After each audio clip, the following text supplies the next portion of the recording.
make it a brighter place. It'll take creation, imagination.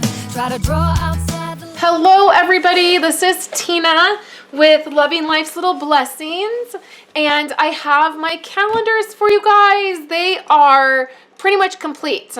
I'm still doing a little bit of finishing work. I'll show you guys, but I've dropped all the photos in, all the pages are done, so I thought I would walk you guys through them.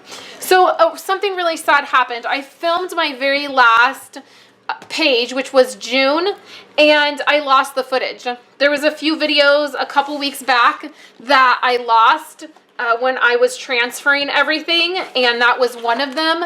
And I kept thinking, like, I have one more page I want to show, and I couldn't find it. And then when I was doing the calendar, I was like, oh yeah, I remember filming that, and it didn't, I wasn't able to save the footage.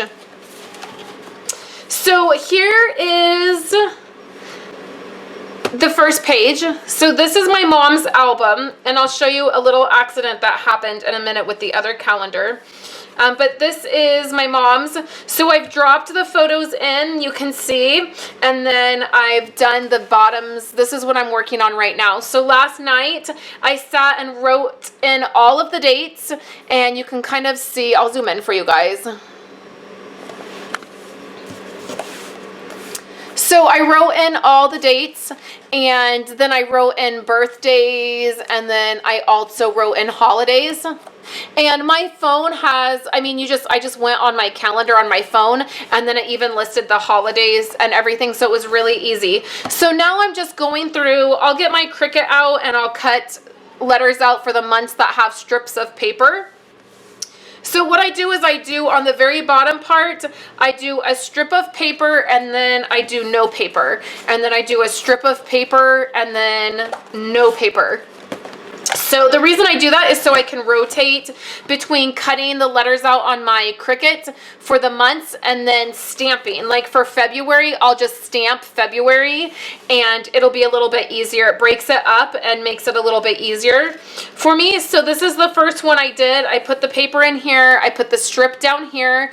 Coordinates with the top. I'll put January, and then I added some snowflakes and some stamping on the bottom part of the calendar. And then the other thing that I will add stamping to are like holidays. Like for Valentine's Day, I will stamp a heart in February 14th and decorate like that. And so that's fun. So here's February. Here's March. April, May, here is June, and this is the page that the footage got lost. So what I did is I just took a solid piece of cardstock. I used some of my stamps. I used Gorgeous Grunge and stamped around, and then I used a stamp down here that says come rain or shine, you'll always be a friend of mine. And then I did the sunshine up here, and then it just has two photos. So this was a fun page to do. It has the kite paper behind it, and it turned out really nice. I added some brads and some rhinestones. So that's June. Here's July, August, September, and I realized this morning I needed two photos. I must have missed that when I was going through and doing photos. This is October. This is November. I was running out of photos. That's the other thing I did when I went through my calendars is I was in the middle of dropping photos into our Project Life albums and going through the pile of photos for all of last year. And I really was running out of photos to put in these. And so right here you can see, instead of putting a photo on this mat that I had already created, I just put the photo going this way. And that's okay. You know, my mom and my grandma will never ever even realize that this was supposed to be the photo mat, and they'll never say like, oh, well, that looks weird, or why'd you do that? Or they'll just think that's what I meant to do. So I just wanted to not worry about it. I got to this point and I was starting to stress about the photos that I had. And I just thought, you know what? It's not important. What's important is to have it done and give it to them, and they'll enjoy whatever photo is there. So that is a downfall of putting photo mats down like I did. I created all of these and had the photo mats, and then I added the photos at the end. And that is a downside to doing that, because I couldn't pick this up. I couldn't tear this up and turn it because it would have ripped the paper. But it's okay. Like I said, it's all right. So then here's December, and our photo, our Christmas card photo will go right here. So I really love the way it turned out, and like I said, I'm just now working on the very bottom part, and this doesn't take very long at all. The dates are all written in, and then like on my grandma's, this is the 13th is my grandma's birthday, so on the 13th I wrote, "Happy birthday, Grandma, we love you." So I just have to go through and add birthdays and then finish the bottoms.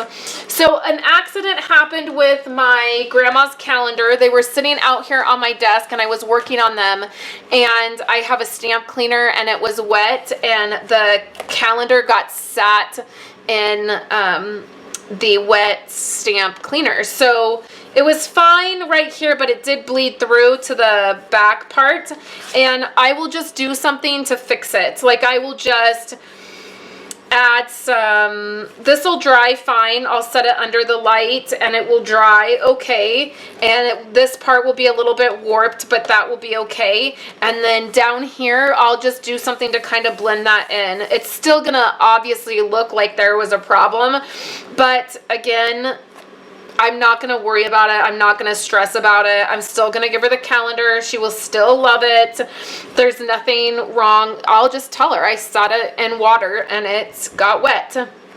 And so I want you guys to just remember that I had somebody that left me a message and said, oh, I messed up the dates. Like she had written the dates, and she had, I think what she was saying is she had the whole calendar done, and then when she went to write in the dates, she messed up, like maybe a page stuck together or something and the dates got all messed up, and she threw the calendars away.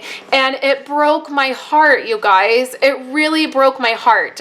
These are meant to be gifts. They're meant to just be enjoyable, and I'm not worried that this happened. Like, I'm not gonna fret about it or worry about it or throw the whole thing away. Am I totally bummed that that happened, that it got wet and it's gonna be warped and it bled through? Yeah, I mean, I really wish I could just hand somebody something that was perfect, but really, you can go to a store and buy a perfect calendar that has no flaws in it at all. It is the thought and the what you're doing and the time you're putting into it. And I can tell you that my grandma and my mom cherish these calendars, and I love doing them for them. I get so inspired when I work on them.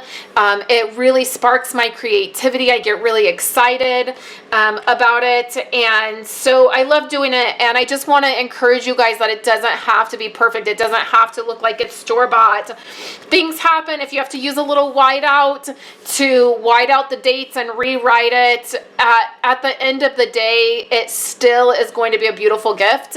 And I still encourage you guys to not get discouraged and give the gifts. So next year, in 2016, which is coming up in just a couple months, I am going to be doing another calendar workshop. So at the very end of January, I'm going to be teaming up with Megan Elizabeth from Above Ruby Studios. We're going to do another calendar workshop, and you will want to make sure that you are staying in touch with me if you want details to the calendar workshop. All you have to do to stay in touch with me is head over to my coordinating blog post by clicking this link right up here.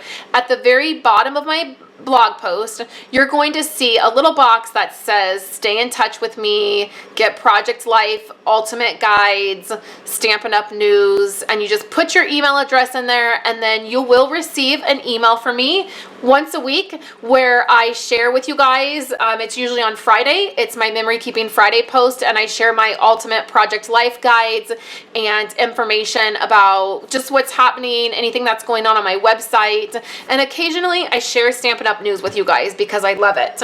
So thank you guys so much for coming along. Over on that coordinating blog post, there'll also be photos of all of my layouts, so you guys can see those and pin them to Pinterest and refer to them later. So thanks guys so much. I hope you have a wonderful weekend, and I will be back next week with new projects for you guys. Have a great day. Thank you guys so much for hanging out with me to the very end of my video. Don't forget that today is the last day of the online sale for Stampin' Up! Product, so make sure you stock up on any items that are on sale right now. I have 2 other videos for you guys. This first one is the blue, purple, and teal inspired Christmas cards that I did last week, and then that second video is the video I did on my paper pumpkin kit for November. It's a beautiful kit, and I love the way those cards came out. So thank you guys so much for hanging out with me today. I hope you have a wonderful weekend, and I'll be back next week with new projects for you guys. Have a great day.